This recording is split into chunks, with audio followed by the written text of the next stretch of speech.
Welcome back to NACA 2022, the final stream of the day and the final stream of NACA 2022. We hope you've enjoyed today's streams and thank you for attending today's events. And remember to stick around until the end of this stream to see who wins the raffle. You've got about an hour, less than an hour left to grab tickets. But kicking off the final stream for today is Dr. Ken Whishaw. Ken will be presenting on Saving the Dark. The biggest threat to the pursuit of visual astronomy is light pollution. Australia's population increase, ignorance of light pollution is an issue, and the use of inappropriate lighting techniques have all contributed to the problem. Increasing numbers of satellites is also emerging as a contributor to light pollution. The solutions are simple and easily achieved. Dr. Ken Whishaw is a medical specialist, adjunct professor, and honorary senior fellow of the University of Sunshine Coast. He has had a lifelong passion for astronomy and completed a graduate certificate in astronomy at the University of South Queensland in 2019 with research into light pollution and human dark adaptation. Ken is the curator of Millennium Observatory for the Brisbane Astronomical Society, founding board member of the Australasian Dark Sky Alliance, and a technical advisor on the Sunshine Coast Council's Light on Pollution Mitigation. Ken, welcome to the stream and thank you for putting together your presentation for today. Thank you very much for the invite. Pleasure to be here. I'll hand the stream over to you, so take it away. Okay, thanks a lot. And I'll start with an apology with this opening screen because I realised I've cut Tasmania and New Zealand out of it, which really doesn't make it Australasian, but that's the way PowerPoint works sometimes. So yes, I'd like to start with a bit of a historical perspective, actually. Back when I first joined the Astronomical Society of New South Wales as a wee tacker back in 1972, the thing that really stopped us from being able to see what was up in the heavens was just telescopes. They were so expensive, so difficult to get. Back in those days, kind of a 6-inch telescope was the norm, usually kind of home built because mirrors were so expensive. An 8-inch was pretty impressive and a 10-inch was, oh boy, that's amazing. And I actually remember when the first Celestron telescope came into Australia, it was bought by one of the members. And we just lined up to have a look through this absolute masterpiece of optics. And it was bought back in those days for $1,900. And so I decided to kind of convert that in today's figures and found out that that's equivalent to $19,000 in today's figures. So you can see that, you know, the reason we couldn't see objects in the sky is simply we couldn't afford telescopes back in those days. But all that has changed. Now that's not a problem. You know, for that sort of money, you could buy an amazing telescope. But that's not what stops us seeing dark sky objects anymore. It's actually artificial light at night or light pollution that is giving us the problems. So kind of my take-home message today is that astronomical societies in the past were very much about just helping each other to kind of put our efforts together to be able to get telescopes. Now that's not an issue. We need to be putting our efforts together as societies and astronomers to actually engage the public and talk about light pollution and how it affects the environment in which we live. And I was actually pretty kind of ignorant about it myself until about 6 years ago when I rafted down the Grand Canyon. There were 2 of us from Australia and everybody else was from Florida. And we're down the canyon one night and around the campfire it got out that I was an astronomer. And so everybody from Florida asked me, could I point out a few of the stars and constellations, which being a good astronomer always had a laser pointer with me, and pointed out a few things. And this lady you see in front of you there in the red jacket started crying. And so I stopped and said, I'm sorry if I said something to offend you. And she said, no, I'm 42 and this is the second night in my life I've ever seen a star. And I was absolutely gobsmacked by the fact that she said that. She said, the first time was when I was 35. I've lived in Florida all my life, and to me, the night sky has just been an orange, featureless dome. And when I was 35, at 2 o'clock in the morning, I was going to keep my mother company in the middle of Hurricane Katrina, driving along the freeway, and the entire Florida electricity grid went down. And in the fraction of a second, the orange dome I'd known all my life disappeared, and there were thousands of stars. So I got out and I looked at them. Unfortunately, everybody else on the freeway stopped too and did the same thing. And for 20 minutes, we could see stars. And then the grid came back up and instantly the orange dome reappeared. And I've been saving up ever since to go somewhere else where I can see stars. And talking to all the other people from Florida, they all had the same story. This is why they went to the Grand Canyon. They thought the Grand Canyon was okay. I think it is a mind-boggling place. But they said that the reason they go there is to see stars because they're so hard to see. Up until then, I'd actually taken all of this for granted. I got home and thought, wow, I really need to have a look at this. And I found the World Atlas of Light Pollution and saw what an incredible problem it is, and realised that 80% of the world's population cannot see the Milky Way from where they live due to light pollution. And initial inspection of Australia, I thought that looks actually pretty good, until I realised that when you look at where all the population centres are, light pollution is as big an issue for us as it is for anybody else. Looking at southeast Queensland, where I live in particular, you can see that basically all of coastal southeast Queensland is now terminally light polluted, save for Maleny and the Obi Valley just to the northwest of Maleny. And so kind of just to really prove this to myself, I took two photographs. The top photograph you see, the top half, I took in the Obi Valley, then came back the following night, took exactly the same photograph, same camera, same exposures from my balcony in Maroochydore, just to see the comparison. And that really sealed it for me that there is a huge problem that I just hadn't been aware of and need to do something about. So that took me off to the University of Southern Queensland for my grad certificate in astronomy, where they allowed me to really kind of major on light pollution issues. So let's think about it. So obviously for us, sky glow is a huge problem. This was taken from our observatory at Maleny, looking south, beautiful skies for us, but you can see the Brisbane sky glow down in the background. So typically on a good winter's night, we can see around 4,000 stars at Maleny. I've kind of done the similar project, count the stars at Maleny, then gone down to Brisbane the following night. And whereas we see about 4,000 in Maleny, you're lucky to see more than 50 in Brisbane. But light pollution isn't just a problem for astronomers. There are a lot of personal health issues. We know that exposure to excessive blue light at night causes sleep disturbance and is related to obesity, heart disease, and diabetes. And it's all got to do with this particular hormone called melatonin. And it's our circadian rhythm hormone made in the base of our brain. And it's regulated by the amount of blue light that our eyes perceive. So, you know, we are tuned basically to set our circadian rhythm by exposure to blue light, which makes sense that, you know, in many years gone past, that, you know, the blue sky is what would determine our day-night ratio. Now, I'm not saying that if you kind of look after your minimizing your blue light at night and make sure you've got plenty of melatonin at night, that you're going to wake up looking like this or even wake up next to something like this person. But it is worthwhile in your health to be able to limit the amount of blue light that you are getting at night. We also realize that there are some more severe problems with excessive exposure to blue light at night and interruption of melatonin. Melatonin also has immunosuppressive effects, and there is a relation to chronic exposure to excessive blue light at night with prostate, breast and colon cancer. High intensity blue light can cause macular degeneration. And there is an emerging relationship of excessive exposure to blue light and Parkinson's disease. The wildlife also is severely impacted by excessive light pollution at night. This kind of really upsets the balance in predator-prey relationships for all sorts of animals that are active at night. Our poster boy here on the Sunshine Coast is the turtle hatchling.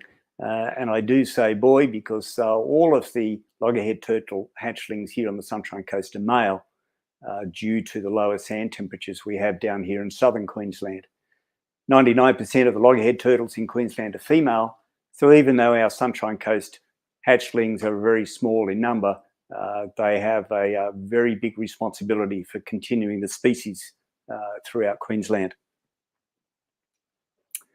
Talking about crime, there is a lot of misinformation out there, probably put out largely by Big Bulb, who would love to see us putting in brighter lighting as a way to protect ourselves, but there really is no robust science to support that idea. And in fact, when you think about it, if you wanted to do harm to somebody, this is the sort of driveway you would be looking for, because you could hide in the shadows a metre out outside those bright lights and nobody would ever see you coming. And the same with traffic safety. Again, there are papers that show that brighter lights decrease traffic accidents, but the actual quality of the studies is very poor. And there are just as many studies showing that actually it doesn't make any difference. Probably the biggest study to date was one done as a retrospective survey in England and Wales, where over 10 years, most of the councils actually decreased the number of streetlights for about 50%, related to just cost savings. And looking back over crime statistics and motor vehicle accident statistics at night, it actually showed that it had no impact whatsoever on either crime or motor vehicle accidents. So one of the good things about solving light pollution is that, unlike so many other forms of pollution we'd love to get rid of, there are really no compromises required, because what is good for astronomers in getting rid of sky glow is good for our own health. It's good for the wildlife. It's good for the planet. Streetlights in Australia contribute about 1.5 million tonnes of carbon dioxide per year, and motion-activated modern technology streetlights could halve that. And of course, it's good for the wallet. The decrease in power usage is not only good for governments, but it's good for us if we actually think about how we could modernise the lighting around our places. I live in a 70 apartment high-rise. We changed over to dark sky lighting 2 years ago, and we're saving about $1,000 a month in electricity bills alone. And the other nice thing about light pollution is that the problem is instantly fixed. As soon as you flick that switch off or you put in the correct technology, the problem is gone at the speed of light. And there's no legacy to tidy up. So if you're going to be going out and talking about it, let's just make sure that you understand what are the kind of primary things that need to be dealt with. And we start with blue content. So it's the blue end of the frequency that actually causes most of the light pollution. It's got to do with two things called Rayleigh scattering and Mie scattering, which is purely the way that the photons interact with the atmospheric molecules and particles in the atmosphere. And this is related to the frequency of the light. So blue and violet light cause the vast majority of the light pollution. And this is really nicely demonstrated in this picture from the International Space Station looking at Spain and Portugal.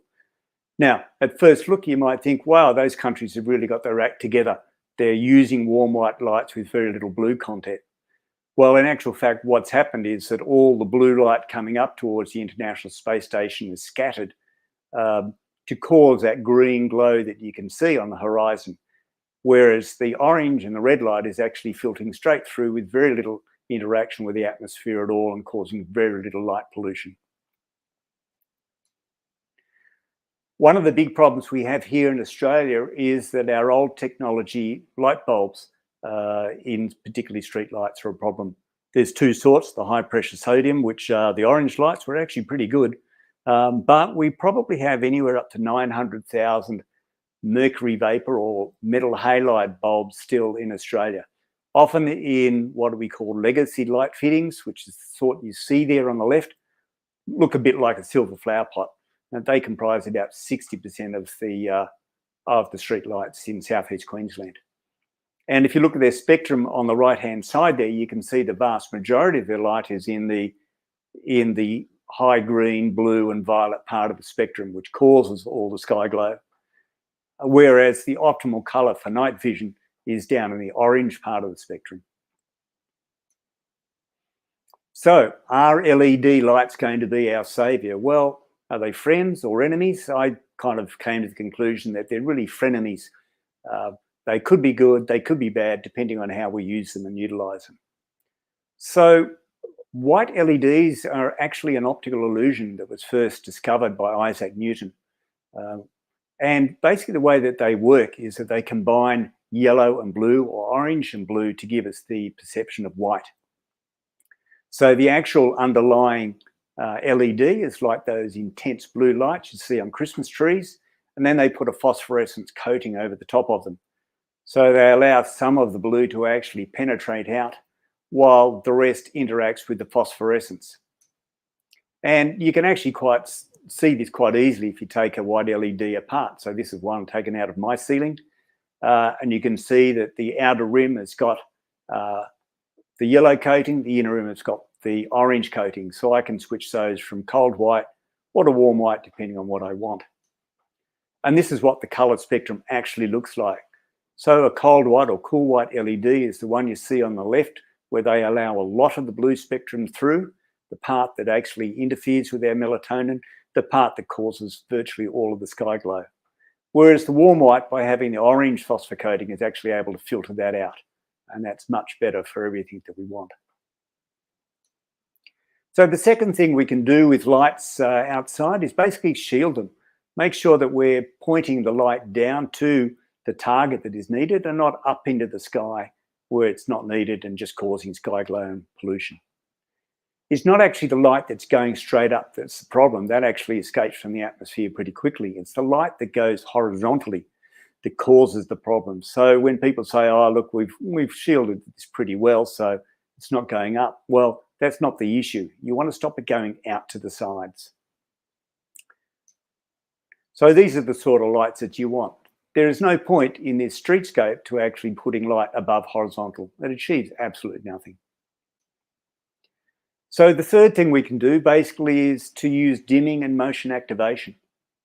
With the old technology lights, we couldn't do that because they're a kind of an arc light. You couldn't dim them. You couldn't turn them on and turn them off without doing a lot of damage, and they would take minutes to actually relight. Whereas the beauty of LED technology is that we actually can dim and motion activate lights. And I'm not just talking about the simple detector kind of seeing you and lighting up the light you're passing under. We now have the technology where we can actually integrate these things together so that they can actually detect which direction you are walking and start turning lights on 50 or 100 meters in front of you and then slowly turning them off behind you. And many of the lights now going in, street lights, are actually having the wiring put in to allow this to be done. We just don't have people willing to actually add the computer control to it. But it's certainly been estimated in the big studies that if we start to do that, we can probably decrease sky glow by anywhere up to 80 to 90% and the electricity cost of street lights by about 50%. So what's happening out there to minimize light pollution? Well, let's start with a little bit of what's happening in my organisation, the Australasian Dark Sky Alliance, and go back to where we started. We started in 2019 at a meeting that was held at Siding Springs. It basically was a collection of basically the chief light pollution experts around Australia, and in fact many from overseas as well. And because of my light pollution work I'd done at USQ, I actually got a ticket to attend as well. You can see Fred Watson at the front there, who is actually the patron of the Australasian Dark Sky Alliance. And we formed after that basically as an education organisation to educate both people and policymakers on light pollution matters. We are not in competition with the International Dark Sky Association. We work very closely with them. In fact, one of our board members is a past vice president of the IDA, and another one of our board members is also on the board of IDA. So we work very closely with them on things that have joint interest. But we try and push really what are the local issues that really can't be addressed from kind of a USA-based organisation. So the sort of things that we've done since 2019, we had a Guinness World Record attempt for the most people stargazing on one night, and we hold the record for that. We had 7,000 people involved in 73 countries for that, and we're going to run it again later on this year. We've set up ADSA approved luminaires, so we have a system where people, lighting manufacturers, can bring their lights to us. We will get them independently tested in a lighting laboratory, so that anything that we put up on our website is approved. Basically, councils and organisations know that these lights will meet their requirements. We don't make any money out of that other than the initial fee of organising the testing. It's a free thing that we offer to anybody who wants it. We've all given countless lectures around Australia, Australasia, and around the world. And increasingly, we're having an advisory role to government bodies, which is what we've always been aiming for. In particular, I'd like to talk about the DORE commissioned report we're working on at the moment. So DORE is the Department of Agriculture, Water and Environment. So this is the federal government department. They brought out the National Light Pollution Guidelines for Wildlife in 2020, which are a fantastically scientific, robust approach to light pollution, and many councils are starting to use this as their skeleton for deciding about the use of outdoor lighting by any building developments in sensitive areas. And we are actually going through with DORE sort of areas that we're finding that or identifying that could help us deal with light pollution and dark sky preservation on a national level. So some of the things we're talking about is the possibility of a dark sky network, which is more based not on places, but more on people. The protection of federal national parks, so to bring them up to International Dark Sky Association standards as soon as possible, and identifying organisations that should but don't have dark sky policies. And it is quite amazing the number of pro-biosphere, pro-wildlife organisations that actually do not have dark sky policies. We're assessing dark sky places in a way of assisting people to get IDI certification. Looking at the idea of urban dark sky zones, dark sky building programs, so places that individual buildings that are actually brought up to speed in terms of dark sky compliance can be recognised for what they're doing. And we're also looking at the Minamata Convention and action on that.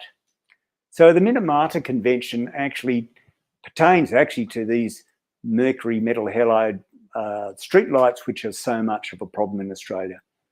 As of March this year, it is illegal to import, manufacture or export mercury-containing products. So as these mercury light bulbs start to fail, they cannot be replaced. It depends from state to state what's happening. Here, unfortunately, in Queensland, they're being replaced by inappropriate cold white LED bulbs. And what we'd like to push is to actually say, let's get rid of the entire light fitting rather than just the bulbs, and put in properly shielded, motion activated lighting of the correct colour rather than just changing the bulbs.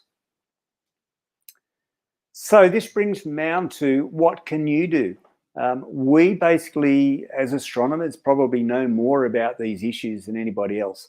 And I think it's really up to us to engage the public, that both individuals and societies should see this as a priority if they want to continue to see stars and deep sky objects in particular, and if they want to do the right thing by our environment.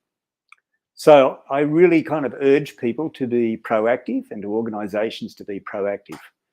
And sorts of things that can be done is that, you know, if you are ever doing public nights or giving public talks, always make sure that you mention light pollution issues as you're doing it. You could consider adding the Australasian Dark Sky Alliance links to your homepage on your own sites, and give targeted talks to local organisations. And always do these with end goals. I've learnt this the hard way. So many talks I've given, and I've been given a box of chocolates at the end of it, thank you very much, and nothing happens. Now, basically, I only give the talks if they're willing to engage in terms of actually taking action at the end of the talk to do something, whether that's to actually write to their local members, to talk to their local councils, to actually look at their own lights in their own places, whatever. I always think that you should have a specific action goal at the end of any talk that you give. If your observatory is not a designated observatory, I'd urge you to have a look at this. This allows you to have some measure of protection under the Australian standards and allows you to have a say in local development in your area. You don't have to have an observatory dome to be an observatory. Our observatory at Maleny does not have a dome. We do have on-site telescopes and we do have an on-site lecture theatre, but we actually don't need a dome in Queensland. It's too warm. But because of our educational contribution, we have been recognised and designated as an observatory. And this is the great time to talk to your local MPs, particularly about the Minamata Convention. So I think this is a one-in-a-lifetime opportunity. If we can stop those mercury bulbs by being replaced by inappropriate LED cold white bulbs and rather get rid of the whole light fittings, now is when it's going to happen. Because once those LED bulbs go in, it'll be another 20 years before they fail and they do anything about it. And finally, what I would really like to say is please consider supporting the ADSA. The ADSA would not exist if it wasn't for the generosity of the Brisbane Astronomical Society, who donated seed funding to us to get off the ground. But we're not a fantastically flush financial organisation. We love taking the fight on a national level about this, but we do need funds. So please consider if you could donate to us. So we need support and we need to get the message over to astronomers that if we don't talk about it, if we don't keep this kind of public agenda going about light pollution, I'm not sure who will. So they may take our telescopes away from us, but if we work hard, they're never going to drown out our photons. So thank you very much for that, and love to hear any questions that you have. Okay, so we have a couple of questions from David. First one, what would be your recommendation for temperature for lighting, 3,000 or 4,000 Kelvin? Oh, it's Kelvin, isn't it? K? I don't know. Okay, so we use kind of the Kelvin rating as a simplistic way of talking about blue content. It's not strictly the best way to do it, but it's a way that's marked on every bulb. So 3,000 is the absolute maximum. 2,700 is better. And if you're kind of close to observatory, even 2,200.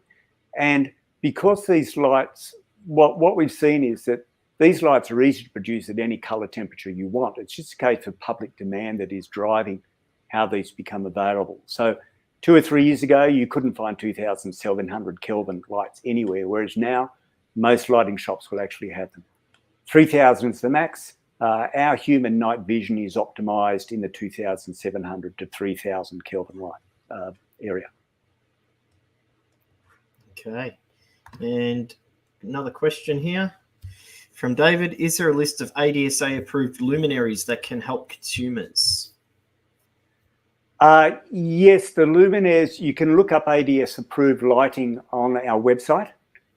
Most of those are actually more organised for councils and large buildings and sort of things like that. Individual lights for individual people we haven't done because the goalposts change every week. There's always different lights coming in. So basically, if you go on the Kelvin rating, you're going to be pretty good. If you look at the sort of light, it's fairly self-evident whether it's actually spewing light above horizontal or not. If you want to get technical, those power spectrum diagrams that I showed you for the cold versus warm LED lights are available from the manufacturers and can show you whether there is a blue spike or not in that particular light. Particularly Philips, I'm very keen about most of the Philips lights and their power spectrum graphs are readily available to anybody. We have one from John. Great talk, Ken. What should we ask the public to do at our public nights? Is there a simple call to action? I think that basically people should be looking at the National Light Pollution Guidelines for Wildlife. Here in Queensland at the moment, there's actually a Queensland government-sponsored petition which any Queenslander can sign. If they just Google Queensland e-petitions and scroll down, they'll find the light pollution petition.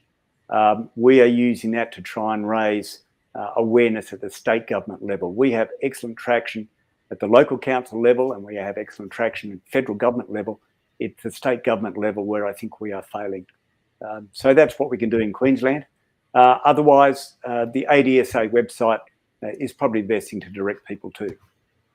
Cool. Wonderful. I'm not sure. I don't think there are any other questions. So on behalf of NACA and the AOC, thank you for your talk this afternoon. It's very informative. We will now bring in our next speaker, who will be talking on the global ALAN network. With the exponential growth of ALAN, the global community has been coming together over recent years to formulate a broad plan to protect the environment. This will be presented by Judith Bailey, who is the manager of the Ballarat Municipal Observatory Museum, a Ballarat Astronomical Society life member, ASV member, or life member of BAS for 36 years, an ASV member for the last 26 years, secretary of the International Dark Sky of Victoria Association, chapter of the IDA for 7 years, and an advocate for International Dark Sky Association. Judith has been advocating for preservation of the night sky for over 30 years, preserving the environment for future generations and protecting our heritage, encompassing the values of thousands of years, is the best way forward. We'll bring Judith in. And Judith, welcome to the stream. Thank you.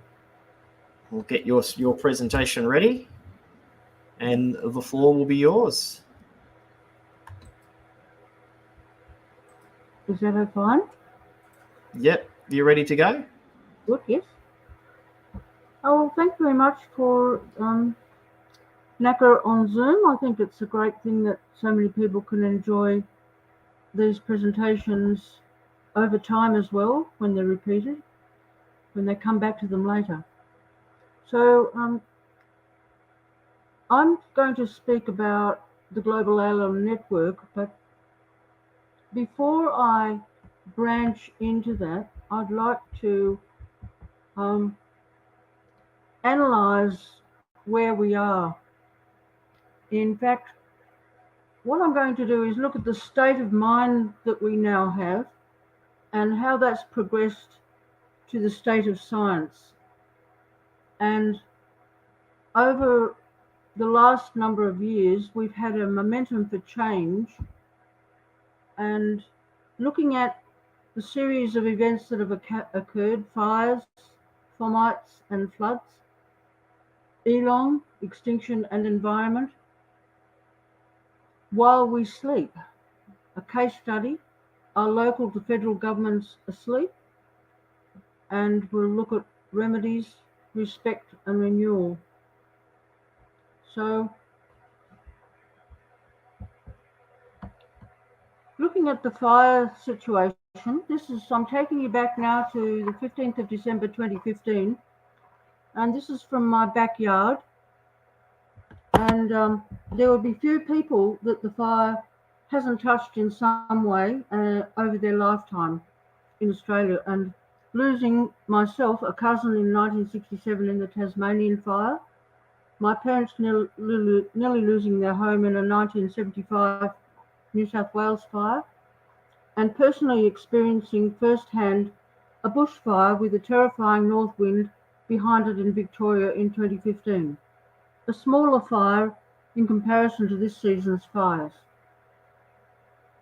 Now this fire, this image is one of the last images I took, because a few seconds later, the wind turned 90 degrees and came straight for our property.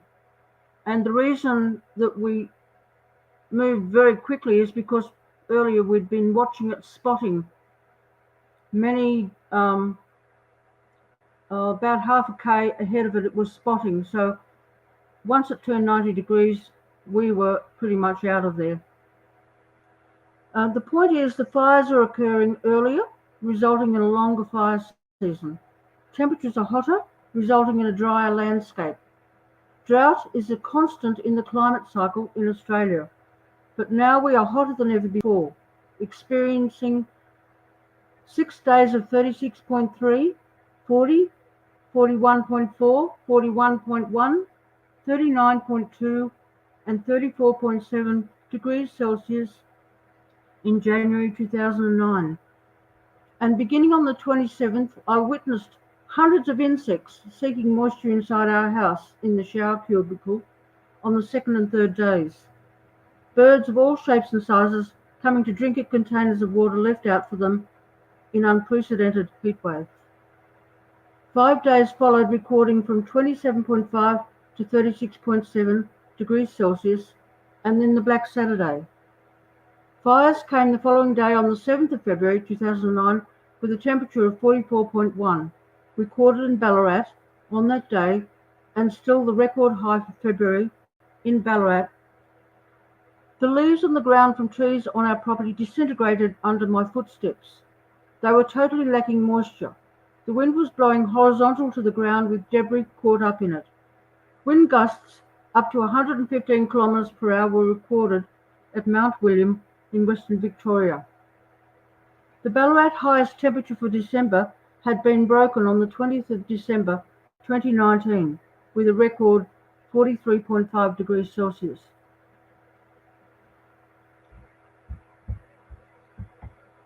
Now we'll move on to fomites.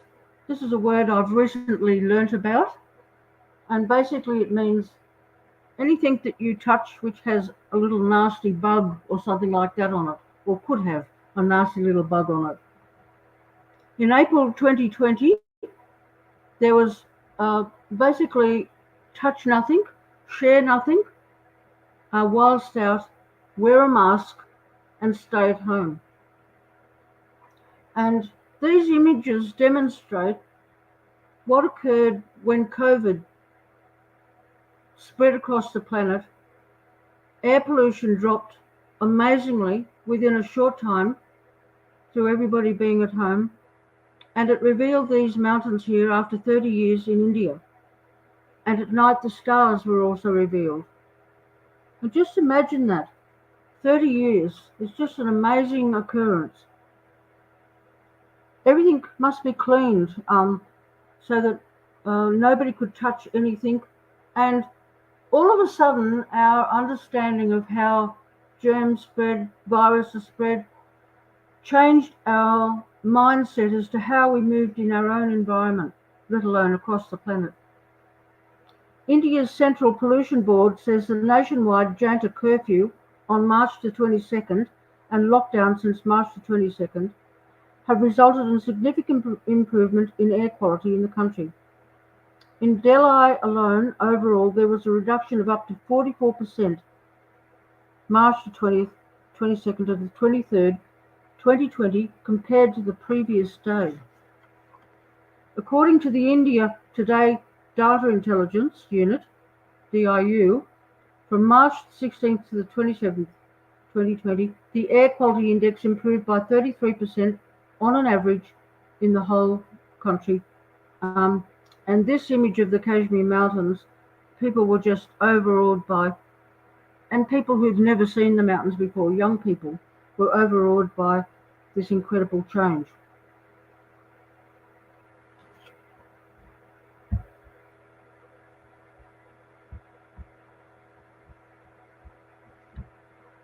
Now in 2010, this is just after the drought broke in Victoria and across a number of states, one of the severest droughts that I've experienced. And I was travelling up to the observatory on November the 26th in 2010, and I just chanced to look to the right and just was gobsmacked at what I could see coming. So I pulled over. I only had my small Canon PowerShot camera with me, and so I quickly took 3 images to try and fit it all in.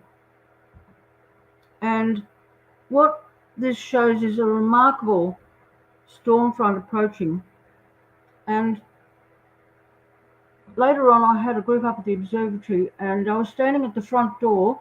I had a movie going inside, and I had the door shut, and I was just standing there watching out, and I could hear this roar coming, an incredible roaring sound.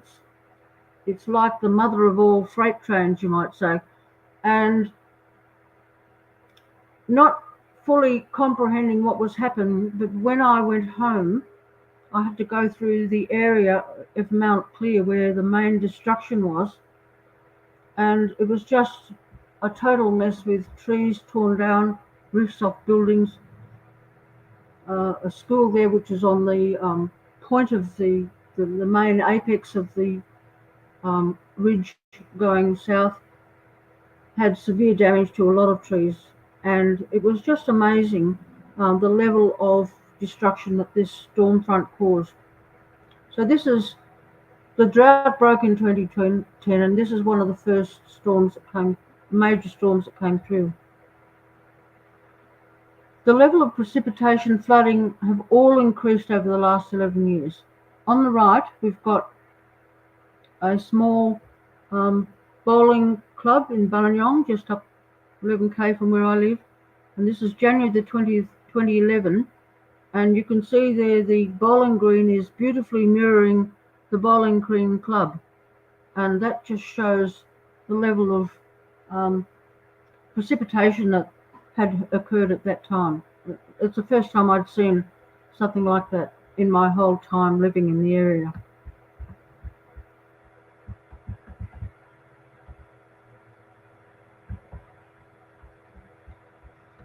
Now, already citizens have been going through a lot of things which are definitely not normal. The fires in eastern Victoria were in some instances a turning point, not only for Victoria and Australia, but the whole planet. And the next step we'll look at is Elon. Of course, we all know of these Starlink constellations now, and these were approved by the US Federal Communications Commission. And I learnt a lot more about them by attending the Quiet and Dark Skies conference last year, and a group of scientists, many groups of scientists, are working towards finding a way to negotiate a better governance, you might say, for the planet in terms of space. Now, these satellite components during re-entry introduces a different problem, since none of that material actually disappears. Starlink satellites have a dry mass of about 260 kilograms. 12,000 satellites will total 3,100 tons. A 5-year cycle would see an average almost 2 tons re-entering Earth's atmosphere daily. While small compared to the 54 daily tons of meteoroid mass, the satellites are mostly aluminium. Most meteoroids, in contrast, contain less than 1% of aluminium by mass. Thus, depending on the atmospheric residence time of material from re-entered satellites, each mega constellation will produce fine particles that could greatly exceed natural forms of high-altitude atmospheric aluminium deposition, particularly if the full numbers envisaged satellites are launched. Anthropogenic deposition of aluminium in the atmosphere has long been proposed in the context of geoengineering as a way to alter Earth's albedo. These proposals have been scientifically controversial, and controlled experiments encountered substantial opposition. Mega constellations will begin this process as an uncontrolled experiment. So I have put in some links here if anybody wants to go back and have a look at this data. The International Astronomical Union Centre for the Protection of Dark and Quiet Sky from Satellite Constellation Interference, CPS, started its operation on the 1st of April 2022. And this is the result of the international workshops held over 2021, which anyone could participate in, and listening sessions which were held March 2022.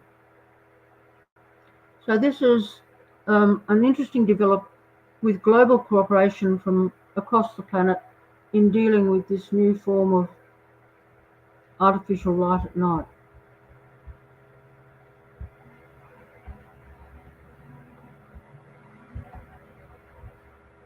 On February the 4th, 2022, a geomagnetic storm caused by the sun knocked up to 40 new SpaceX Starlink satellites out of orbit.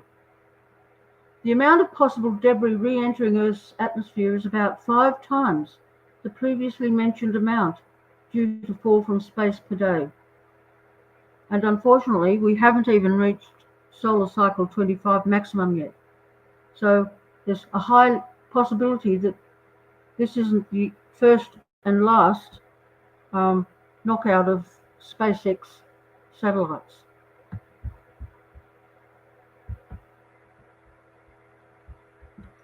Now the environment brings into the picture an important element, I think, at a global level, because although we have zoomed in, you might say, on light pollution, the issue is now much broader than just light pollution, because it's affecting all forms of life. And so the environment on a broader level must be considered, I think, to bring as many people on board as possible. And one thing that's galvanised Victorian and New South Wales people, environmentalists, right across the board, is a drastic decline in the bogong moth numbers, which threatens not only the hibernating marsupial in Australia, but its own existence as well. And the only hibernating marsupial in Australia, the mountain pygmy possum, but its own existence is at threat as well. And light pollution is only one of the causes for this decline. A comprehensive public campaign to reduce light pollution began in 2019 to bring the bogong moth numbers up to a stable number. This is ongoing, and numbers are still lower than in the past. And other food sources are being investigated and introduced for the pygmy possum.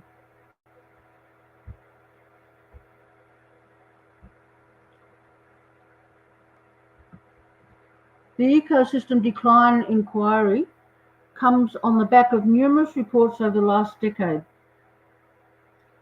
And a blistering report from the Victorian Auditor General in October 2021 that laid bare the failings of the Department of Environment, Land, Water and Planning, DEWELP, the state's main government environment agency.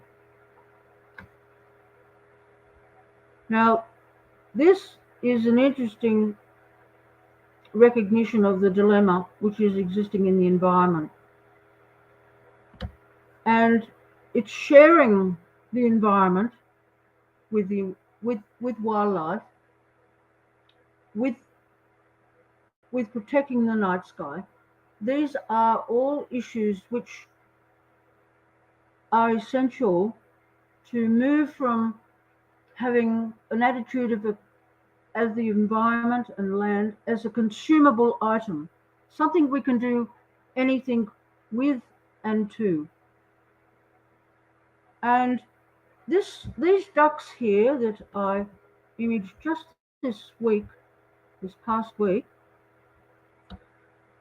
they are typically foraging in the grasses for food on land as well as in the water. Just typically, that's what their daily activities are.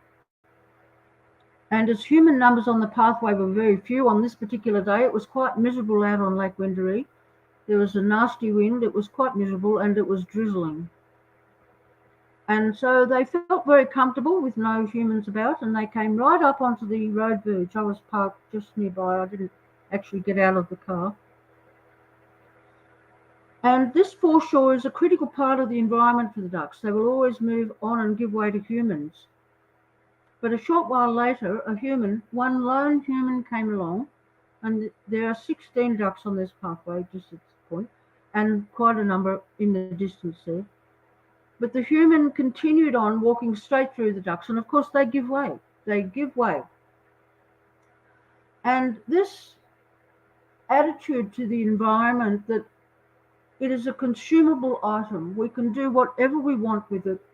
We can clear it completely. We can pull all the trees down. We can light it up as much as we want to. Is almost ingrained in a lot of people's minds. Yet myself, as a pedestrian, if I came across this, I would take a circuitous route. I would find a way to walk around the ducks and leave them to their peace. And this is the difference between wildlife and humans, is that wildlife will give away because they know unless they do, something will happen to them. But humans just plow on through. And this mindset is part of the greater environmental problem. Now, as Ken mentioned earlier, the National Light Pollution Guidelines for Wildlife, including marine turtles, seabirds and migratory shorebirds, 2020. It should be the leading reference, but it isn't. And we have to ask ourselves, why isn't it?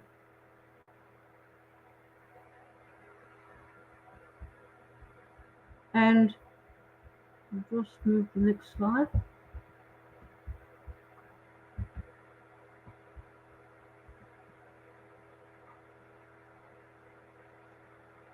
So this is actually last night.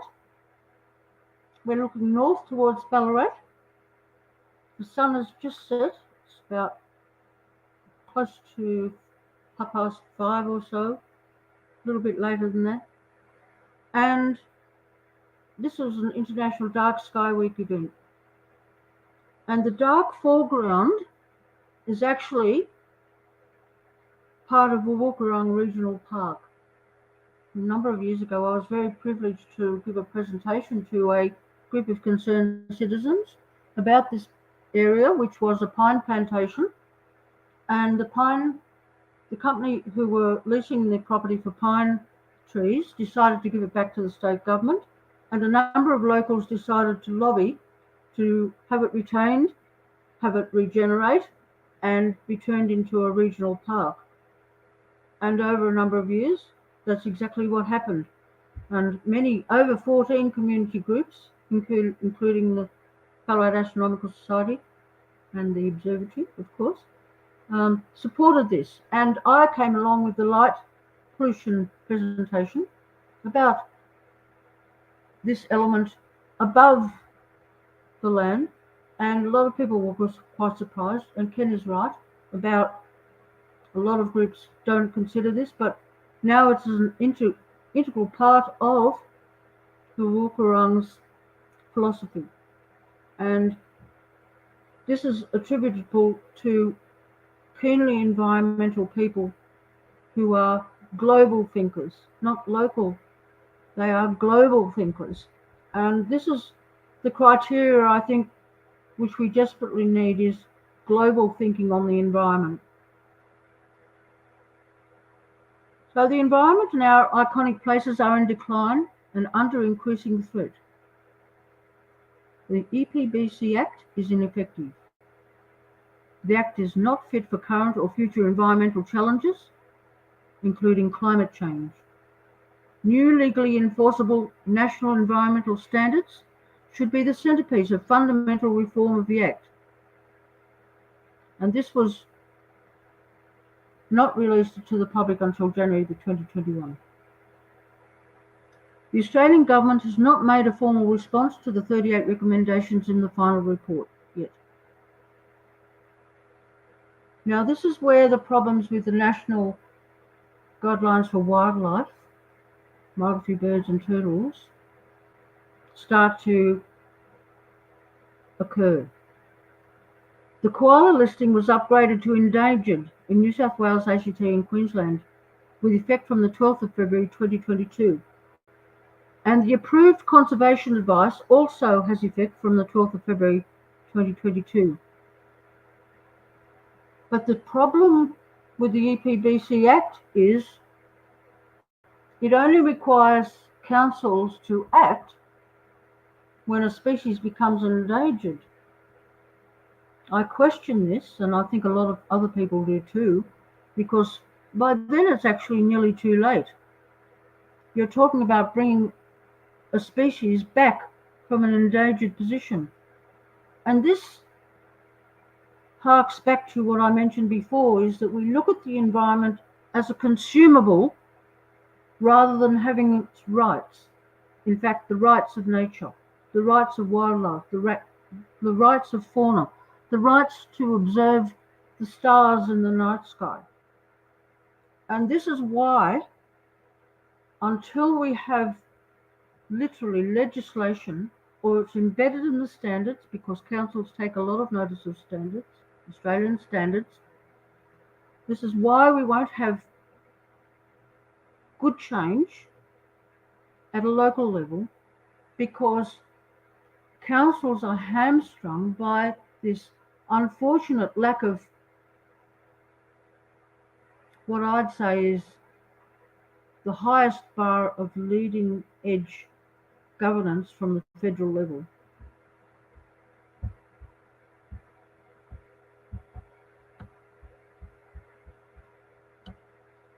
Now, while we sleep, is a good night's sleep the answer? Current thought is that the build-up of beta amyloid in the brain is due to overproduction, reduced clearance, or both. It's not really quite clear yet. Excess beta amyloid ends up in the interstitial spaces of the brain. The concentration of beta amyloid in interstitial and cerebrospinal fluid varies, depending on whether a person is asleep or awake. Beta amyloid concentration dips during sleep and peaks during consciousness. This suggests that the sleep-wake patterns affect fluctuations in beta amyloid concentration. Rodent studies recently uncovered a mechanism for clearing toxic waste from the brain, a paravascular pathway called the glymphatic system removes the brain's garbage by moving large amounts of cerebrospinal fluid quickly through the brain and sweeping the waste from interstitial spaces. Zai and colleagues, see the references, used fluorescent imaging to compare the CSF influx in the brains of awake, sleeping, and anesthetized mice. They found that sleep changes the cellular structure of the brain and plays a critical role in beta amyloid clearance. Their findings included space between neurons increased 60% during sleep and anesthesia, resulting in an increased exchange of CSF and interstitial fluid. CSF influx into the interstitial space in awake mice was only about 5% of the CSF influx in sleeping or anesthetized mice. Sleeping and anesthetized mice cleared twice as much beta amyloid from their brains as conscious mice. These findings suggest that sleep helps the brain dispose of metabolic waste that accumulates while awake. Further studies in other cohorts are needed before we can say poor sleep promotes AD pathology. If similar results are found, sleep length and quality could be early, modifiable risk factors, and interventions to improve sleep or maintain healthy sleep may help prevent or slow AD. Now, I'm very interested in this because my mother had Alzheimer's and I have 3 sisters, and I think it's quite possible we expect one of us to get it at some point. But this is actually heartening, this research, because recently one of the nervous diseases has been diagnosed as originating from a virus. And I'm very optimistic about other conditions being the result of a virus. And here we have almost a simplistic garbage being dumped on the brain and something removing it. And that's exactly what beta amyloid plaque is. It's garbage in our brain which sticks to the protein. It's very interesting research. But what the underlying principle here is that 7 to 8 hours sleep, we always knew this is what we needed. But if anything says we do, this certainly does. Be very interested to see the developments in this area over the future.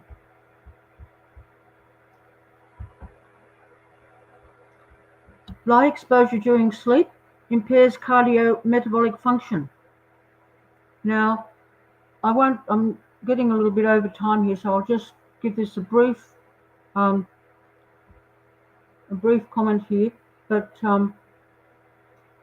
what they have actually found is that even though you're asleep, your brain can still detect any light in the room, and this can actually reduce your heartbeat. Increase your heartbeat. It's a very interesting bit of information.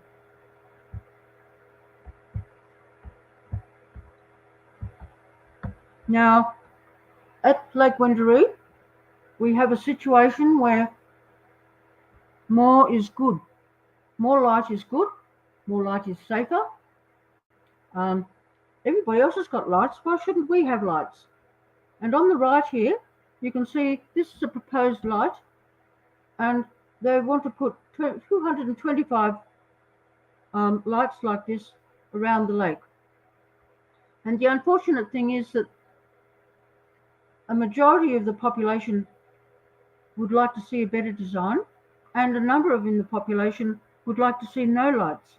And what has happened is the community has risen up, and in some ways I think it's a result of what I've been speaking before about, is the state of mind is now becoming the state of science. More people want to know what the science is. More people are really intensely wanting to know what the science is. But there are still a few dragging the chain who haven't quite moved into the 21st century and are not interested in science as much as they should be. And of course, the IDA 5 principles of good outdoor responsible lighting are obvious, and this diagram illustrates it. And of course, here we have the upfield bike path in the Moreland City Council, which is an excellent example of a place that had no ambient light at all and now has a very minimum amount of light and is very safe for people on bikes. Another remedy that we can apply is smart technology. And the thing is that it's actually quite easy to do now. It's very easy to install smart lighting, and this is quite a large business in Delacombe, which is quite dark at night. It has no real interference into the area, and behind you can see the light glow from the city of Ballarat. And of course, respect. Here we have the large and small Magellanic cloud, Kuchen, the male and female Brolga. And these clouds resemble the colour and the pitted shell of the Brolga egg, and also the shape of the nest, which is built in the swamp. And these used to frequent Lake Wendouree. They're no longer very common there now. They are further west in the winter swamp. They visit there, but you don't often see a Brolga at the lake now. Their breeding season is from October to April, and their appearance high in the night sky during this period mirrors their breeding cycle. I think the Indigenous Australians have some of the best philosophies regarding the land and the environment, and the global application of these principles I see as the future for the planet, because it's encompassing. It's not singling out one over the other, light pollution over air pollution. It's looking at the environment as a global resource, one that we don't own, one that we care for and have the privilege of walking on for a period of time in our life. So the International Dark Sky Week started yesterday, and I would, as Ken has done, ask you to support ADSA or IDA or IDA Vic or whatever, an environmental group which is looking at the global aspects of the environment, not just one particular aspect, because this is the thing that will bring the federal legislation into a reality. If we work together, including our dark skies for all. And the global community through IDA has been tremendously exciting over the last couple of years. The conferences are now online, the meetings are online, and meeting up with people from across the planet, it's become a level playing field for very poor countries to participate who might not have travelled to conferences and meetings, and this bodes exceedingly well for the future. Thank you.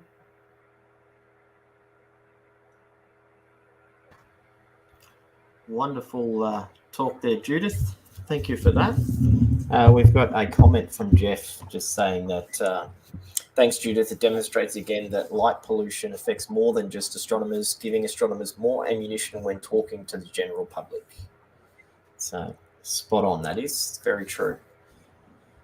So we don't have no questions, no extra questions have popped up. So a very thorough talk. Those images of the fire were quite impressive. A little bit scary to know that that was the last photo you took before you had to go. It was scary. Would have been. Thank you, Judith. Another wonderful presentation. Greatly appreciated. There you go, Des. Thanks, Judith. So people have appreciated your presentation today. We'll move on to our next presenter, who will be introducing Big Skies Collaboration's Inland Astro Tour routes. Back in 2018, Dr. Meryl Finlay introduced NACA to her Big Skies collaboration, and since then, and despite bushfires, flood, and COVID, they've made more progress with various projects, including a proposed Inland Astro Tour. Dr. Meryl Finlay is a writer, scholar, and cultural innovator based in the small inland town of Forbes in New South Wales. She established Big Skies Collaboration in 2016. Welcome, Meryl. Get you to unmute. Oh, I'll unmute you. Yep. You'll have to unmute. You have to unmute yourself, Meryl. A little button.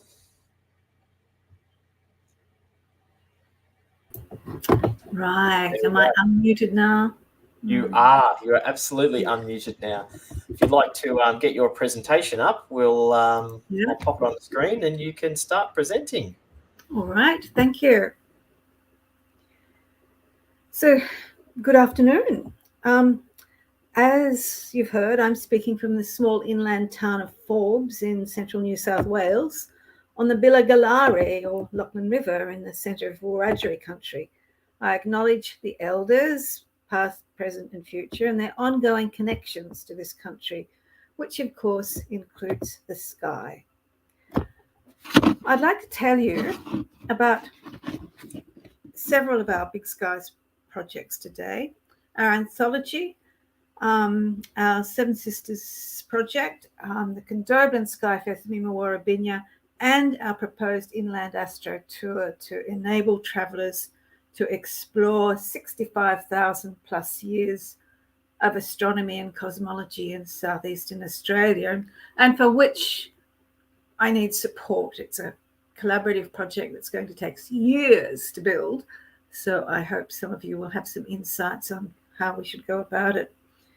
I had the privilege of introducing Big Skies Collaboration to NACA in 2018, so this is in a sense a progress report.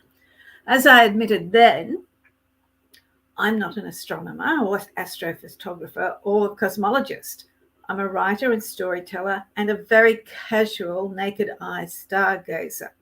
It might seem presumptuous of me, therefore, to be talking sky stuff with so many skilled and passionate astronomers and astrophotographers who know infinitely more about celestial phenomena or on the big questions they provoke than I do. But astronomers have never had a monopoly on the stars and planets because the sky is our shared natural and cultural heritage. For hundreds, thousands of years, we humans have been populating it with layer upon layer of stories, many of which are even now fundamental to our very sense of who we are as individual and as collectivities. Think of all those stories about gods in their heaven, for example. I grew up in a small remote farming community in inland New South Wales, so I'm very aware that we inlanders tend to be poorer, older, less healthy, less well-educated, less ethnically diverse, and more conservative than people living in or near the coastal metropolitan centres. We also have access to fewer cultural, social, educational, and employment opportunities. So, these communities need all the help that they can get. Despite all of this, I, for some reason, have returned to the small inland town I knew as a child. And in these later years of my life, I'm bringing together some of my fellow creatives from the arts, sciences, and humanities to co-create or catalyse new opportunities for inlanders in the hope that we can make a difference. One of our first cultural interventions was the Skywriters Project, through which I invited creative writers to send us poetry and prose works about their relationship with the sky, that great unifying theme as experienced from southeastern Australia's rural and remote inland. Publisher Big Skies collaborator Dr. David Reiter and I travelled many hundreds of kilometres promoting the project and inviting country folk to be part of it. We received more than 50 short stories, reflective essays, and poems for the book, some of them from well-established writers, others from people who'd never been published before. All the stories were either set in space or in the inland, a part of Australia which tends to be forgotten in literary circles these days. So that's the book with a wonderful image of the emu by Neil McNeil, a Bathurst astrophotographer. We launched Dark Sky Dreamings in Tamworth at the end of October 2019 at a small outdoor event co-hosted with Tamworth Regional Astronomy Club. TRAC's Vice President Gary Copper and his fellow astronomers generously provided the marquee PA system and a telescope in the expectation that we'd be able to view some of the celestial bodies our authors had written about. But alas, no stars were visible over Tamworth that night because of smoke from a nearby bushfire, one of the first in what would soon become Australia's summer from hell. Fortunately, the smoke didn't stop our human stars from reading from their freshly anthologized works, however. So we got 2 books out of that. This is Outer Space Inner Minds, an e-book that has a foreword by Brad Tucker from ANU. So I've been working with Wiradjuri friends in the small remote town of Condobolin, where I was born, as they attempt to reawaken some of the stories that were part of their culture. My own story for Dark Skies Dreamings refers to Sir Thomas Brisbane, the distinguished British soldier, astronomer, fellow of the Royal Society and 6th Governor of the colony of New South Wales, who oversaw the mass migration of British pastoralists and their agents into Wiradjuri country. Wiradjuri people resisted this invasion with a well-organised guerrilla campaign that's remembered today as Gujara Gaween, my apologies for my poor pronunciation, or the war against white men. A wooden sculpture of the warrior who led this armed resistance, Windradine, now guards the entrance to the Wiradjuri Studies Centre in Condobolin. In 1824, Governor Brisbane responded to the conflict around Bathurst by declaring martial law west of the Blue Mountains, a move which gave settlers a license to indiscriminately shoot and kill Wiradjuri people on sight. A new book by academic historian Stephen Gapps entitled Gujara, the First Wiradjuri War of Resistance, or the Bathurst War 1822 to 1824, graphically documents this conflict and its impact on the Wiradjuri. Generations of repressive and racist government policies followed, from which Wiradjuri and other First Nation people are still recovering. The Wiradjuri name for Kondo Skyfest, Mima Warabinya, or Seeking the Lost Stars, alludes to the journey of rediscovery and renewal that Wiradjuri communities are now undertaking. With some of my Kondo friends, we've been raising awareness about this ridge of hills about 40 kilometres east of Condobolin and the star clusters associated with them, the Pleiades or M45, those DYNs in some Indigenous languages just really get me. We now believe that this ridge was an important knowledge site on the transcontinental Seven Sisters songline. In October 2017, I accompanied a Wiradjuri group to this site. Most of my companions didn't know about the cultural significance of these 7 conjoined peaks or the cluster of stars associated with them. Visiting the site and learning stories was a very emotional experience for them. The following year, I took fellow Big Skies collaborator Auntie Bev Coe and her partner Paul to visit the ridge. Bev is a gifted artist and master weaver who runs the sister shed at the Wiradjuri Study Centre. She felt a deep connection with her ancestors at the site and couldn't wait to get home to start weaving and painting. For First Peoples, the stars, planets, constellations, gas clouds, and other celestial phenomena are imbued with religious, metaphysical, and secular significance, as you know.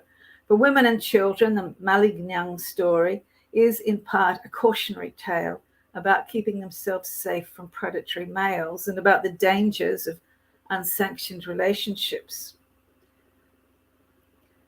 All the sister shed weavers had either experienced family violence or witnessed it, so they identify very strongly with the young women in the Seven Sisters story. Bev Coe has also been using her personal arts practice to revive Wiradjuri sky lore. Western New South Wales Local Health commissioned her to create artworks for the new wing of the Condobolin District Hospital, for example. Her dramatic decal representations of the Seven Sisters story now fill the glass windows and dividing walls of the hospital's entrance. Auntie Bev's now preparing a new exhibition of larger critic paintings for our next Kondo Skyfest Mima Warabinya to reinterpret these stories once again. Kondo for Sky. Oh, and this is her interpretation of the Seven Sisters story. It's a bit unconventional, but that is her story now. So Kondo Skyfest was launched at the Wiradjuri Condobolin Corporation's Wiradjuri Cultural Centre in 2017 as a very localised celebration of 65,000 plus years of Wiradjuri heritage and continuity. Skyfest's 2020 and 21 festivals had to be cancelled, of course, but we're now gearing up for Kondo Skyfest 2022, which is scheduled for the first weekend in September. We'll be reawakening, revitalising and sharing Wiradjuri heritage through language, storytelling, dance, painting, traditional weaving, music, video, photography, computer games, workshops, exhibition, visits to significant sites, astronomy, and other traditional and contemporary practices.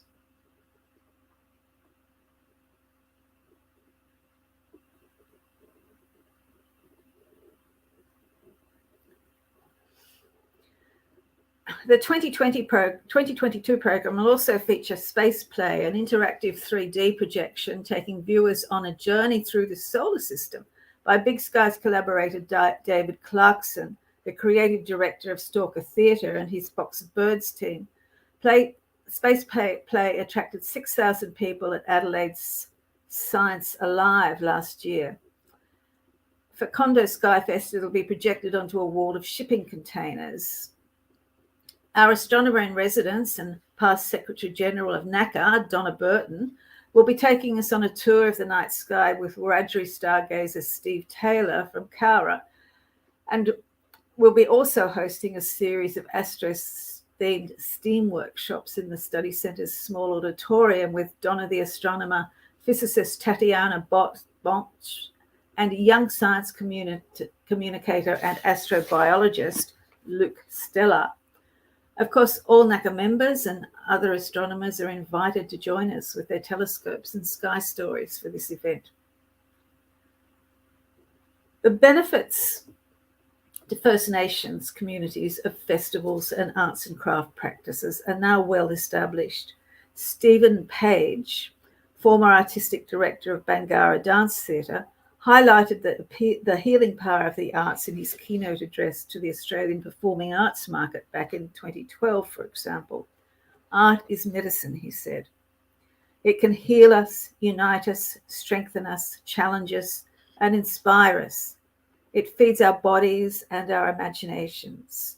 We see ourselves through art and learn about our community and our place within it, discovering who we are. Writing our own verse in a songline that has been carried through the ages gives us a sense of belonging, and the knowledge of where we come from empowers each and every one of us. In this sense, Skyfest is medicine too. And just now, Condo's large Wiradjuri community needs some very good medicine. I was trying to keep this talk light and inspiring because it's the last one for our NACA. But the real world intervened in Condo. Over the past few weeks, this little town has made national headlines for all the wrong reasons. The Weekend Australian, April 9 to 10th, 2022, ran a front page column, a 2-page photo spread, and an editorial on recent events there. Quote, the New South Wales outback town of Condobolin is in the midst of a juvenile crime spree, and some are likening it to a form of long COVID. The symptoms are severe, the front page told us.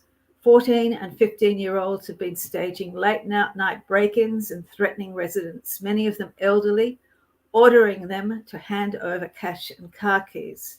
These stare-away teens have filmed their crimes and boastfully posted their deeds on TikTok under taglines such as, "While you sleep, we creep." Since Christmas, about a dozen cars have been stolen from this small bush town of 3,500, including a New South Wales ambulance vehicle. Some have been torched, while others have been used in ram raids on local businesses, causing hundreds of thousands of dollars damage. According to police, around 10 kids aged 14 and 18 have been involved in the majority of the crimes in Condo and nearby Lake Angelica. Almost all the kids police have identified have been Indigenous. And this week, the local paper, the Argus, reported that a 13-year-old girl had taken a joyride in what is believed to have been a stolen Holden Commodore and lost control of it in the main street. The car mounted the gutter and rammed into the front wall and window of the town's IGA supermarket, smashing into its alcohol section. According to police, 2 other passengers were in the car at the time, a 16-year-old and a 12-year-old. Not surprisingly, many people in Condo are very upset. The Chamber of Commerce called a public meeting, which was often loud and angry. But as one attendee stated, this is not a black or white problem, it's a community problem. Aboriginal liaison officer Kevin Reid told the meetings that he was trying to work towards solutions, but some of the young people refused to engage. So Condo Skyfest, Mima Warrabinya, now has, and this is something that's way beyond my experience, a touch footy knockout comp with the Central West Aboriginal Liaison Group, a community fishing comp with local elders, and a community barbecue. It's our effort to make a bit of a difference to these kids short term, but I have no idea whether any of them, those troubled kids, will even turn up.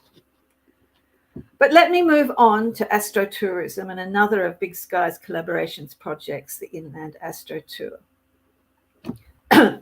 Tourism has long been recognised as both a driver and enabler of cultural, social and economic development and revitalisation, especially in small rural and remote towns like Condobolin, which are experiencing cultural deprivation, social disadvantage and population decline.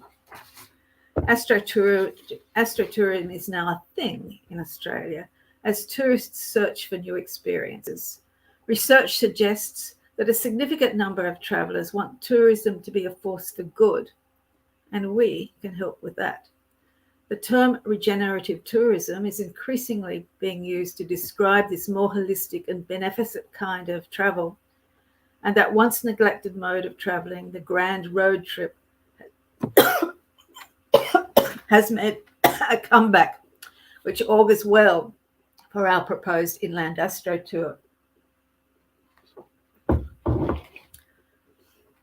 I introduced what I called the Inland Astro Trail at Neckar in 2019, but now, after several years of not going anywhere, I've expanded the concept to cover most of southeastern Australia. So this was our 700-kilometre array, which we proposed, back then. This is what we're looking at now.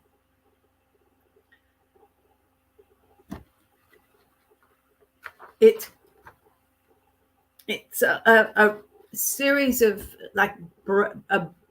interconnected routes that take travellers through 65,000 plus years of Australian astronomical heritage. And since we've now also included geological sites on the IAT map, which I'll show you in a minute, it also includes 4.5 billion years of planetary evolution here on Earth and an estimated 13.8 billion years of cosmic history since it all began. It would have to be the longest road trip in the universe. So now, are you guys at the back there going to help me get this website up, please? Yes, I can give you a hand with that one. Is that one of the ones you sent me, Meryl? Yes, it is. It's a Visit Scotland one. Give me 1 second and I'll get that for you. Thank you. Now, I've been looking around the world for models for what we want to do. And the best one I've found so far is a very recent tour around UNESCO heritage sites in Scotland, none of which have terribly much to do with astronomy, except perhaps the Neolithic sites. But the design of this virtual tour to guide, sort of travellers doing the real thing on the road is beautiful, I think, as you'll see in a minute. Just hope my computer can keep up. Oh, wow, look at that. So you've got it on, have you? I Yeah, can't see it. Hang on, there we go. Well, Here it is. Oh, great. Well, can you click on some of those little dots then, please? And let's see it, because I don't think I can do that, can I? I'll have to do it, yeah. Yeah. This is a very unique... We'll have a look at this one here. So I have in my mind, and you'll see what I mean in a minute when we go to the big interactive Google map of southeastern Australia. I have in mind that we have a virtual tour, something like this, that is going to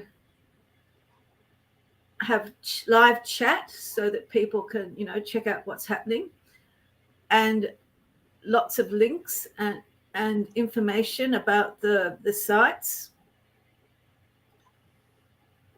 It's quite quite an amazing map. Yeah, I'm glad you like it. I was a bit excited about it, and it's quite recent. And I think it's achievable for us to do something like that if people reckon it's a good idea. So let's go to the next one. My computer's getting a bit grumpy. Yeah. It's been going all day, so. Oh dear.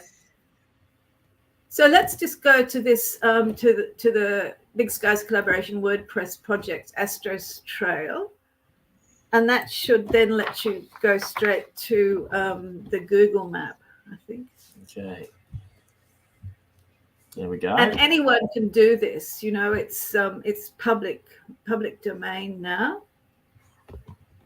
And scroll down that page, which I can't see. Okay, yes, there's a map there. Yep. Yeah. And make sure it's Now, here it is. you'll yes. have to operate that because I don't think I can.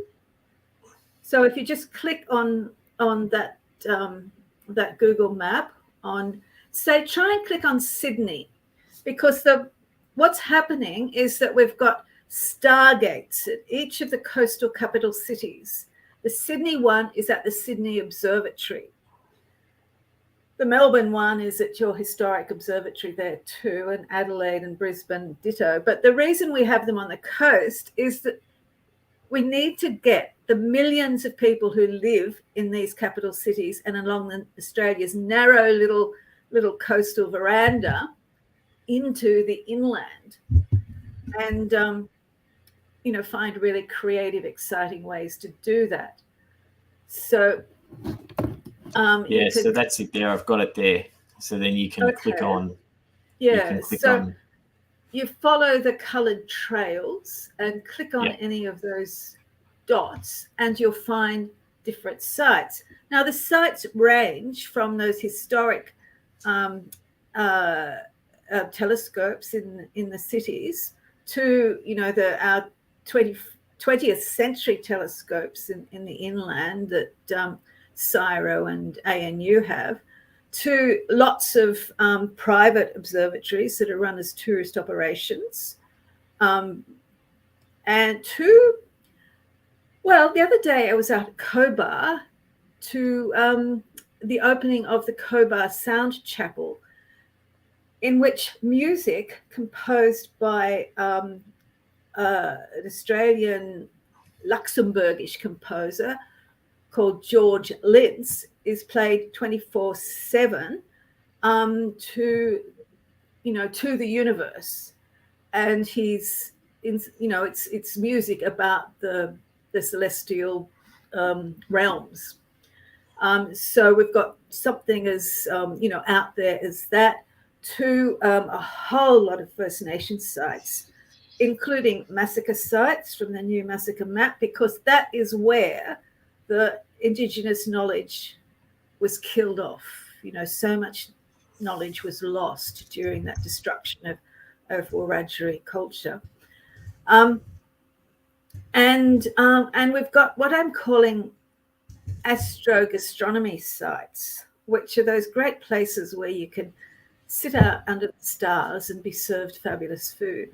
We've got the dark sky sites of various kinds, and there's a big, when you think about creatively about it, there's an enormously large range of sites through which we can tell the story of 65,000+ years of astronomy and cosmology in Australia. And it's a phenomenal heritage there that demands telling. And I just get so frustrated that the story isn't told as one big story, especially now that we've got the whole, we're part of the whole space race with the South Australian-based sites. It's a very exciting story, and I'd just love to be able to work with people to develop it further, because it's something that can bring heaps to small communities like Condobolin, where one of the signatory events may well be the Condo Skyfest, and to even more remote communities, and make them part of the knowledge economy, the 21st century knowledge economy, I think through you're doing power of tourism and travel. So that's my dream, and I hope I share that with some of you out there now. I think it's a wonderful vision, and you're doing a great job. And it's an area of astronomy that we've been lacking in as well at the ASV. So I've been trying to get a Dreamtime Under the Stars at our Dark Sky site at Leon, our Dark Sky site. It's not an easy task to do, but I'd love to do that. And we are working on a rather large festival out at Sea Lake, which will have a similar sort of thing happening out at Sea Lake at Lake far as out. well. That will have to be a signature event on the Inland Astro. Absolutely, it's going to be, yes. So that's a work in progress. So that's a little snippet for those who are watching. There is a major event that the ASV is working on for later this year. We'll have some more announcements probably in the next week or two. Great. But it is driven around that whole theory of getting people out into the regional areas, into the small towns, to connect with the land and get into Indigenous astronomy. And to appreciate the dark skies that we have out here, and experience the awe, the chemical reactions that create the emotions of awe that we experience when we look up there. The reaction of when somebody sees Saturn through a telescope for the first time. Oh, isn't that amazing? Yeah. I've experienced that for the first time and was gobsmacked. Yes, it is. Well, Meryl, thank you very much for a lovely talk. A wonderful way to close out NACA. What I will do now is bring in David O'Driscoll. We'll bring in Steve Russell, and we'll bring in Stuart Beveridge as well. And the CWAS team out at Parkes. Good afternoon, everyone. Thank you very much. Good afternoon. So what I might do is throw to Steve Russell first. Okay, thank you very much. Yeah, I'm here with my program chairman hat on because I want to thank all the speakers from the last 2 days who put a lot of effort into putting on some very good presentations. I really enjoyed all of them. So thanks again, guys, for doing all that hard work. I'll be in touch with you over the next few days to maybe get your slide decks and things like that. You can put those on a website as well. And again, I want to thank the technical team behind the scenes. I know Peter mentioned them earlier, but as you probably all understand, this became a virtual event with not a lot of notice, and they've done a fantastic job in putting the program out there around Australia and out to the world. And we look forward to doing something similar next time. Thanks again, guys. Thanks, Steve. Thank you. I think we've lost CWAS. That's all right. We'll wait for them. We'll wait for them to come. Time. I've got a few things to talk through first. So, look, folks, thank you for joining us for this conference. This is the end of the convention for 2022, but there are a few things that we need to do before we wind up for the day. Firstly, I'd like to thank all those who've contributed to the organising of this convention. So it's going to be thanks. Firstly, I've got to say thanks to the hosts for this convention, ASV, and especially to the local organising committee, one of the three committees who organised NACA, headed up by Stuart Beveridge as the convener. The fact that ASV were able to bring the convention to reality after being in lockdown for most of last year, not being able to look at venues, and then once we got that far, then having Omicron hit us, left a great amount of uncertainty. And so the fact that they are to bring this together and do it in such a professional manner is amazing. So thanks to all of the ASV people. Particularly, I'm going to echo Steve's comments. The team of Mark Ascaro, Andrew Hayes and Stuart Beveridge, who have been working with the conferencing platform over the last couple of days. It has been a revolution to how we run NACA, and I cannot get over the fact that on the first day, we had across all the platforms over 700 views or view sessions. I'm not sure how they're counted. We'll find out for the total for the AGM, but we'll talk about that in a few minutes. I'd also like to thank Steve Russell, who was chair of the PC, the program committee, who had to cope with, as he said, going virtual at the last minute, having to play Tetris with the program that then went over 2 separate days and all the things that go with it. It's never easy, and I think we've had a really interesting program. And I'd also like to thank the rest of the team on the Secretariat, who have been meeting fairly regularly and tried to predict whether or not COVID was or was not going to get in the way. And ironically, in the end, we may have been able to go to Victoria, but we needed to give people certainty. Speaking of the Secretariat, I'd also like to make a comment on the very sad news that we did publish on the NACA Facebook page, that during this term leading up to this conference, our Deputy General Secretary and long-time member of NACA, one of the foundation people, Brett McMillan, who passed away. We had passed on our condolences to his family. I'm sure anybody who's known him for any length of time will understand how sad it was to see him go. So I just wanted to make sure we remembered Brett during this convention. We will have the annual general meeting. Always bizarre to call a NACA AGM annual, given it's a biennial conference, but we do have a meeting each year. It will be in a month or two. Stay tuned for dates. We'll organise that. It'll probably just be a Zoom meeting like we did last year. So that will be coming up. And the thing we normally do at the end of the conference is at the farewell barbecue, we announce the hosts for next year. Now, I'd like to do that now so that you're all aware of where we'll be in 2024. I know everybody was dreadfully disappointed when 2020 got cancelled and we didn't get to go to parks. Everybody really wanted to go to parks. And Central West Astronomical Society had done a massive amount of work to get the convention ready and to have it all organised, only to have the carpet ripped out at the last minute. So, surprise, surprise, we gave them first refusal for 2024, and they said that they felt brave enough to have a second go at it, the fact that they've done most of the organising. So I'm pleased to announce that in a virtual handover of the shield, which I can see there on screen, we'll be holding the 2024 convention in parks, God willing. And John, do you guys want to say anything? Yeah, sure. Thanks, David, and welcome to everyone. And firstly, just on behalf of the Central West Astronomical Society, I'd just like to congratulate the Astronomical Society of Victoria on a fantastic NACA convention that they've held under extremely trying conditions. I think they really pulled it off and have done a magnificent job over this last week. So congratulations to the ASV.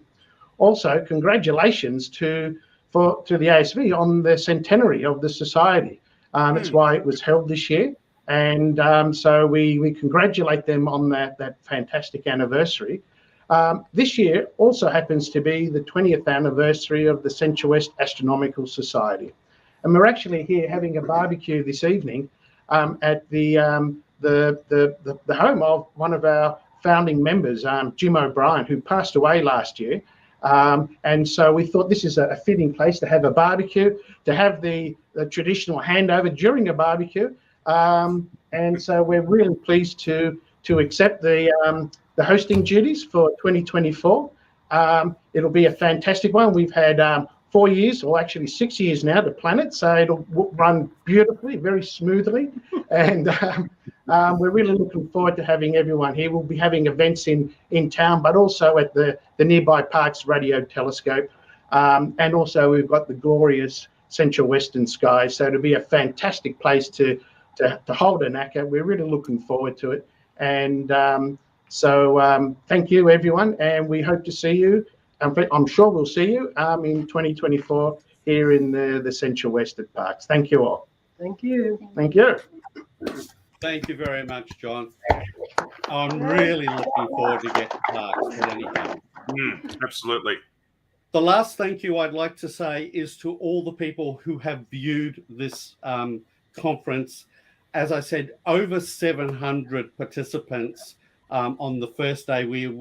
Mark will no doubt be able to give us the consolidated figures for today, and we'll announce those at the AGM. It has been a truly international event. We have had people watching the streams and asking questions and posting comments from all across the world. Canada, New Zealand, Argentina, Brazil. It's been brilliant.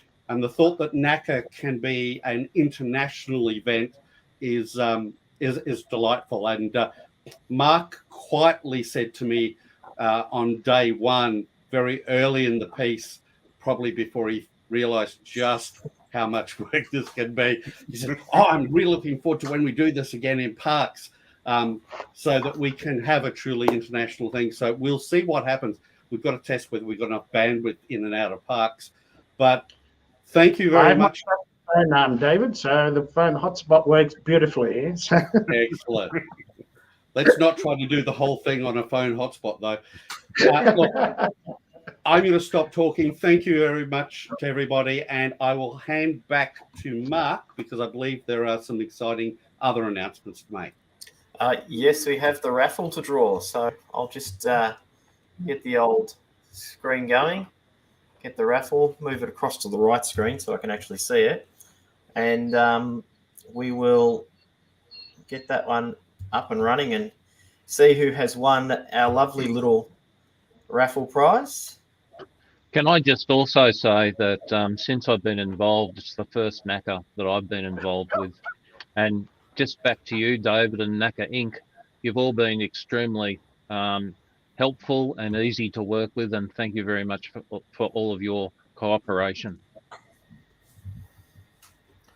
All right, shall we see who wins the raffle? Oh, we never will. It won't be me. It's never me because you're not allowed to win the raffles. You guys have got all the technology, haven't you? Wheel of Names is a favourite. All right, who's got this? Who's got this? Gaynor Dean. So I'll make contact via email with Gaynor, and he's won himself a.